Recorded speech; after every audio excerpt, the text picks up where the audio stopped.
Chers amis, bienvenue pour cette nouvelle étape du Browning Tour.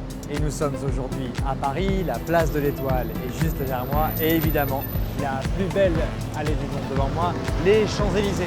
Alors que va-t-il se passer aujourd'hui? Nous allons d'abord rencontrer le directeur de la Fédération des chasseurs d'Île-de-France, Didier Gavin.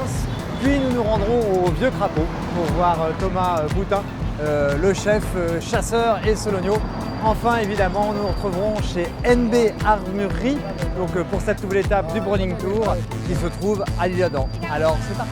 Le Browning Tour se poursuit et après le centre de la France, Bourron-Marlotte, nous sommes désormais à Paris. Alors, Didier, à Paris, il est possible de chasser? À Paris intramuros, non. On chasse aux alentours de Paris, c'est-à-dire Val d'Oise, Yvelines, Essonne, Hauts-de-Seine, Seine-Saint-Denis. Donc à 20 km de Paris, tu chasses. Mais à Paris, non, on ne peut pas chasser sérieusement. Aujourd'hui, on a combien d'adhérents? Donc vous avez fusionné aujourd'hui et vous avez combien d'adhérents sur l'Île-de-France? Donc en fait, on a 25 000 adhérents et on chasse à peu près tout ce que tu peux trouver en France. C'est-à-dire on a du grand gibier, de la vénerie, on a du petit gibier évidemment avec des belles densités de perdreaux, de lièvres et de faisans. Ça c'est une des spécificités de l'Île-de-France.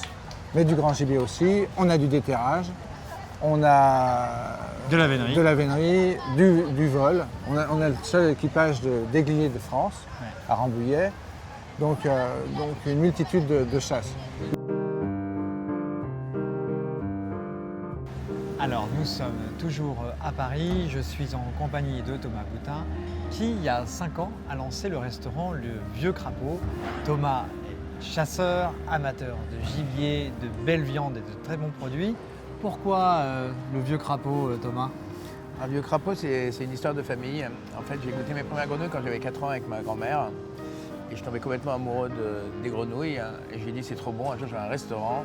On mangera des grenouilles et je l'appellerai le Vieux Crapaud. Donc c'est un nom qui peut paraître un peu étrange à plein de gens. En même temps, c'est un moyen très facile de s'en souvenir. Et puis donc on ne mange pas des crapauds, on mange des grenouilles fraîches et françaises, mais bien évidemment on ne mange pas que ça. Enfin, c'est vraiment très traditionnel français. De la viande, du poisson, des plats en sauce l'hiver, beaucoup de gibier, principalement du gibier à poil d'ailleurs, parce que je suis un petit peu feignant, donc plumer les faisans, les canards et tout, bon, ça va dans les grandes brigades. Ici on a une petite structure et donc on fait beaucoup de gibier à poil. J'ai commencé par la palombe. La palombe qu'on fait avec les cuisses confites, on fait les suprêmes rosés, qu'on sert en général avec des petits pois frais, des girolles ou des cèpes à la saison des cèpes. Une autre petite recette qui plaît beaucoup aussi, que j'ai appelée malheureusement pour ceux qui aimaient Disney, je l'ai appelée Bambi dans les choux, puisque c'est un filet de fan qui est servi sur une emburrée de choux, avec une petite sauce légèrement corsée en baie rouge. Et c'est vraiment délicieux. Et puis après, le chevreuil, le sanglier, la daube de sanglier, plein de choses. Je suis avec Nicolas Boulet de NB Armurerie. Alors évidemment, vous qui nous suivez sur Chasson, vous connaissez Nicolas puisqu'on a déjà réalisé des vidéos ici avec les nouveautés notamment de chez Browning. Nous faisons armurerie et stand de tir, plus ciné-tir. Donc on s'adresse à vraiment toute une clientèle de chasseurs et tireurs. Aujourd'hui, nous accueillons le Browning Tour où on peut faire essayer sur simulateur virtuel les différentes carabines et en simulation réelle sur le ciné-tir, donc ces mêmes carabines. L'armurerie a été créée il y a 3 ans. On a un club de tir FFT également qui permet donc aux tireurs de venir tirer toute la semaine. On fait les réparations. Voilà. Alors, c'est vrai que la vraie particularité ici, c'est que c'est à balles réelles, hein, votre ciné-tir. Voilà, vous êtes à Paris, en région parisienne, ici on est à l'Isle-Adam. Vous venez avec votre arme et vous avez la possibilité de tirer. On se situe à combien de mètres en général? 30 mètres, une trentaine de mètres, voilà. Donc on a la possibilité de tirer aussi bien en arme d'épaule qu'en arme de poing. On a un mirador également pour se mettre en situation vraiment réelle de chasse. Et on a plusieurs matériels, armes à essayer pour essayer différents mécanismes tout au long de l'année. Je suis avec Nicolas qui habite pas très loin d'ici à Cergy, qui chasse le grand gibier et qui aujourd'hui a une barre et là va pouvoir tester cette marale. Tester, Voilà. avec grand plaisir. Je connais C'est parti. déjà un petit peu la marque en ayant une Browning Bar, donc là je vais découvrir un petit peu la marale et le système réflexe. Donc on va mettre tout ça en place et puis on va tester. Exactement. Feu à volonté.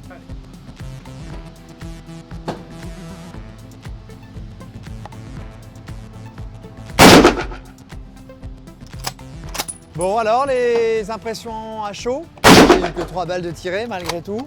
3 balles de tirée, c'est bien, on garde vraiment en vue le gibier, on n'a pas besoin de perdre son objectif, sa cible de vue. Le réarmement est très doux, très fluide, tout l'intérêt du linéaire. Le petit plus, c'est vrai que le renvoi de la culasse qui se fait automatiquement, c'est pas négligeable, ça évite les contre-coups derrière. On se concentre sur le gibier et la carabine fait le reste. Alors coach, où sont les balles? Alors maintenant, voilà. Hein?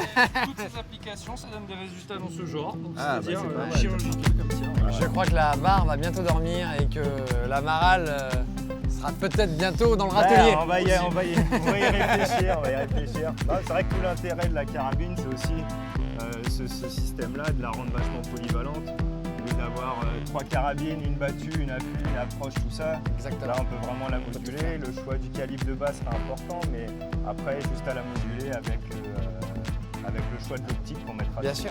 Ouais. Donc, un très bon ressenti. En tout cas. Alors, quelles sont les sensations?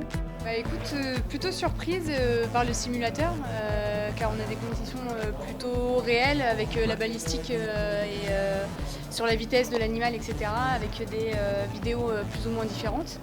Et alors avec donc la marale, là, avec le point rouge K1, du coup dessus, Ouais. la prise en main était très rapide.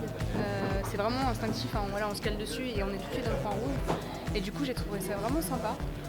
Il y a des personnes qui commandent depuis le début du Browning Tour sur les réseaux sociaux et qui disent que ça sert à rien, que c'est trop facile et que ça aide pas.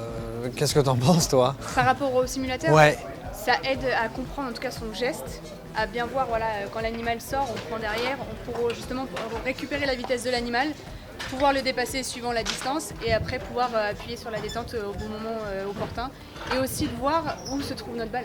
Parce que voilà, il y a Exactement. tous les paramètres qui sont pris en compte et on peut analyser le tir de A à Z. donc on peut leur dire quand même que c'est utile et que ça aide. C'est très utile et on comprend vraiment facilement notre tir et ce qu'on fait exactement justement quand on tire. Alors, je suis avec Jean-Michel qui traditionnellement chasse Bonjour. avec une SOR 303. Bonjour Voilà. Jean-Michel. Et là vous allez pouvoir tester donc cette barre réflexe et puis vous allez nous dire Tout à fait. ensuite Ok, ce que vous en avez pensé. tout à fait. Voilà. Et c'est parti, je Ça crois qu'il y a les devrait bien se sangliers passer. qui démarrent. Voilà. Ceux-là vont m'attendre. C'est ça. On met les casques, messieurs.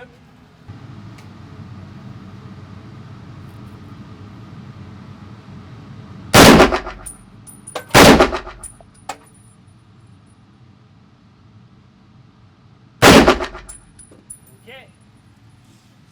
Bon alors là vous aviez une vraie compagnie S.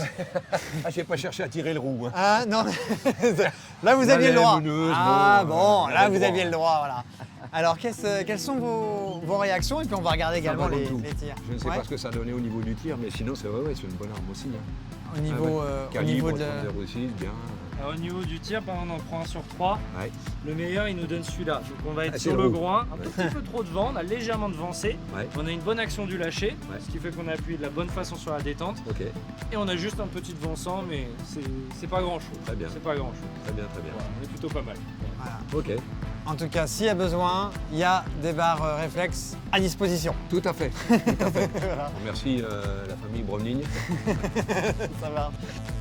Je suis avec Philippe. Philippe qui n'est pas chasseur mais qui est tireur sportif et qui a été un petit peu intrigué par cette carabine marale, par le point rouge.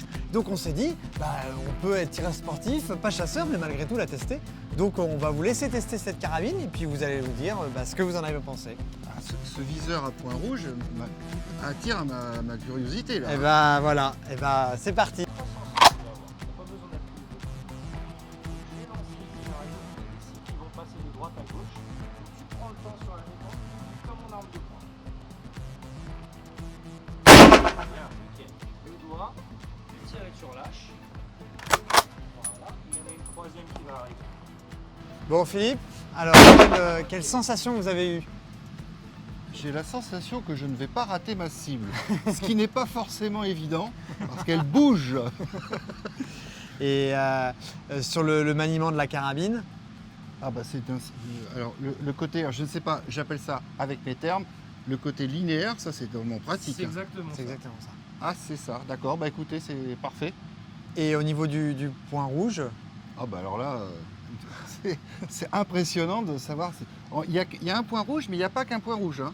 Il y a aussi une espèce de halo Voilà. qui fait une croix.